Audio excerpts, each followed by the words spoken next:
जी अस्सलाम वालेकुम नाज़रीन करام, मैं इसलिए मेवान हूँ और हाज़िर हूँ एक नई वीडियो लेके आपके सामने। नाज़रीन करام, सर्दियों का मौसम जो है वो अपने उरूज पर है और इस मौसम में जैसा कि आप जानते हैं कि मुख्तलिफ़ किस्म की बीमारियाँ जो हैं वो आपके इम्यून सिस्टम पे हमलावर होती हैं और जिन लोगों का इम्यून सिस्टम जो है वो तगड़ा होता है उनको बीमारियाँ नहीं लगती और जो कमज़ोर होते हैं और ख़ास तौर पे बच्चे और बुज़ुर्ग जो हैं वो इस बीमारी का शिकार होते हैं और इस वजह से होते हैं कि उनका जो इम्यून सिस्टम होता है या मुदाफ़ियाती निज़ाम जिसे डिफेंस सिस्टम कहते हैं वो चूंकि कमज़ोर होता है इसलिए वो इसके ज़्यादा शिकार होते हैं।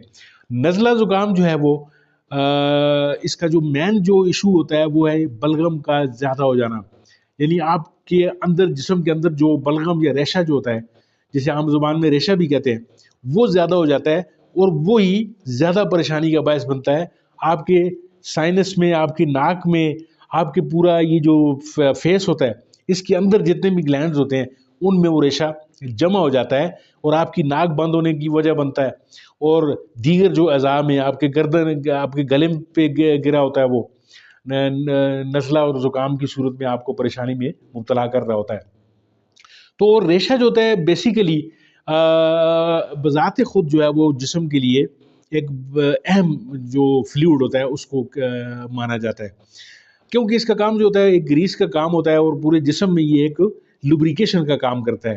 तो लेकिन जब इसकी तादाद, इसकी क्वांटिटी जब ज़्यादा हो जाती है तो फिर ये परेशान कुन सूरत हाल बन जाती है। ये इरिटेट्स जितने हवा में होते हैं, हम जो सांस ले रहे होते हैं तो सांस में हमारे जो फेफड़ों में या हमारी जो सांस की नाली है इसमें चिपक जाते हैं अगर जो धूल मट्टी के ज़रात वगैरह, तो ये रेशा जो होता है बेसिकली उनको पकड़ लेता है और फिर उनके ऊपर जो है वो एक रिएक्शन हो रहा होता है अंदर जिस्म के अंदर, बॉडी रिएक्ट कर रही होती है तो वो उनको किल करने की कोशिश करता है ये रेशा और उसी वजह से फिर ये रेशा ज़्यादा होना शुरू हो जाता है।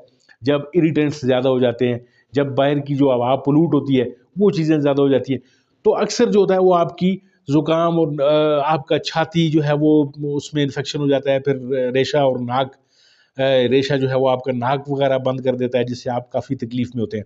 तो आज हम एक रेसिपी बनाने जा रहे हैं जो घरेलू चीज़ें जो आपकी किचन में पड़ी हुई हैं उन्हीं की मदद से जो है वो हम एक रेसिपी तैयार करेंगे और आपको बाज़ार से जाकर कोई महंगी दवाएँ और डॉक्टर की फ़ीसें देने की जो है वो ज़रूरत नहीं पड़ेगी। तो बगैर वक्त ज़ाया किए हम बढ़ते हैं रेसिपी की जानब। वहाँ उस तरफ बढ़ने से पहले आपसे गुजारिश है कि आप अगर आपको ये वीडियो अच्छी लगती है तो इसको लाइक कीजिए, मेरे चैनल को ज़रूर सब्सक्राइब कीजिए। तो नाज़रीन का हम बढ़ते हैं तरकीब की तरफ। तो सबसे पहले हमने ये करना है कि एक बड़े साइज़ का एक ऑनियन, एक प्याज जो है वो ले लेना है हमने और एक नींबू। इन दो चीज़ों से हम आज की जो है ये रेसिपी हम जो बनाएंगे, एक एक्सपेक्टोरेंट हम तैयार करेंगे। खांसी को जो है वो आपके रेशे को जो निकाल कर बाहर करेगी ये जो दवा हम तैयार कर रहे हैं। ऑनियन जो होता है नाज़रीन का हम प्याज जिसे कहते हैं ये आपके किचन का जो है एक लाजमी हिस्सा होता है। इसके अंदर कुदरत ने यानी एक एक एक्सपेक्टोरेंट की यानी एक आपकी जो रेशे को पतला करके निकालने की एक खुसूसियत अल्लाह ने रखी हुई है और इसके अंदर दीगर जो काफ़ी सारी चीज़ें हैं जिनमें सल्फ़र भी एक चीज़ है। इसके अलावा इसको एक एंटीऑक्सीडेंट माना गया है। कई बीमारियों में ये जो है एक मुदाफ़ाती सिस्टम जो है वो फ़राहम कर रहा होता है, आपको एक शील्ड फ़राहम कर रहा होता है जरासीम के ख़िलाफ़। तो इसको हम आज के इस तरकीब में शामिल करेंगे। इसको सबसे पहले आप इसको कद्दूकश कर लें, ग्रेट कर लें किसी भी चीज़ पर। इसको ग्रेट करने के बाद प्याज एक दरमियाने साइज़ का एक प्याज आपने लेना है, इसको ग्रेट कर लें आप। ग्रेट करने के बाद इसको आप इसका वो जो आप चीज़ें जो आपने जमा किया है, इसका जो पूरे का पूरा मवाद जो ग्रेटेड मवाद है, जो कद्दूकश किया हुआ है, जो ऑनियन है, उसको आप किसी भी छलनी से गुजार सकते हैं। अगर आपके पास छलनी है तो बेहतरीन है, लेकिन अगर आपके पास छलनी मौजूद नहीं है तो आप इसको किसी साफ़ सुथरे कपड़े की मदद से इसको स्क्वीज़ कर सकते हैं। इसका वो तमाम जितना भी वो मलगूबा है वो आप उस कपड़े के अंदर डालें और डालकर इसको आप खूब अच्छी तरीके से किसी साफ़ सुथरे बर्तन में इसका वो जो रस है वो आप निकाल लेंगे और जो बाकी इसका जो गूदा बचेगा उसको आप किसी भी और यूज़ में आप किसी सालन वगैरह में भी यूज़ कर सकते हैं, उसको फेंकने की ज़रूरत नहीं है। इसके बाद आपने लेमू लेना है। एक लेमू लेकर एक पूरे का पूरा فل ایک لیمو لیں، اس کو بھی آپ نچوڑ لیں. یاد رکھیے کہ نیمو جو ہے یہ ایک انتہائی زبردست اینٹی آکسیڈنٹ ہے، اس کے اندر وٹامن سی موجود ہوتے ہیں، اور یہ آپ کے جو ریشہ ہے اس کو پتلا کرنے میں ایک اہم کردار ادا کر رہا ہوتا ہے.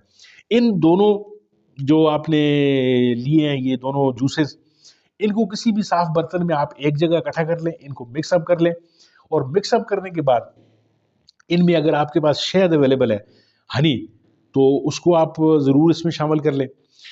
اس پورے کے پورے جو آپ کو جو محلول بنا ہے اس کو آپ 2-3 دن کے لیے فریج میں بھی رکھ سکتے ہیں. فریزر میں نہیں رکھنا، اس کو آپ نے فریج میں رکھ لیں، اور صبح دوپہر اور شام 3 ٹائم ایک ایک چمچ جو ہے یہ آپ جس کو بھی ریشے کا پرابلم ہو، جن کے ناک بند ہو، زکام ہو، نزلہ ہو، تو یہ سردیوں کے لیے ایک جانا مانا جو ہے وہ نسخہ ہے. تو اس کو آپ ضرور یوز کریں اور مجھے بتائیں کہ یہ آپ کو کتنا اس نے افاقہ دیا ہے. ناظرین کا بہت بہت شکریہ ویڈیو دیکھنے کے لیے. مجھے امید ہے آج آپ کو میری یہ ویڈیو پسند آئی ہوگی. اگر یہ ویڈیو آپ کو اچھی لگی ہے تو اس کو لائک کیجئے، میرے چینل کو ضرور سبسکرائب کیجئے. ملتے ہیں آپ کے ساتھ کسی اور موضوع، کسی اور ویڈیو میں. تب تک کے لیے دیجیے اجازت. اللہ حافظ.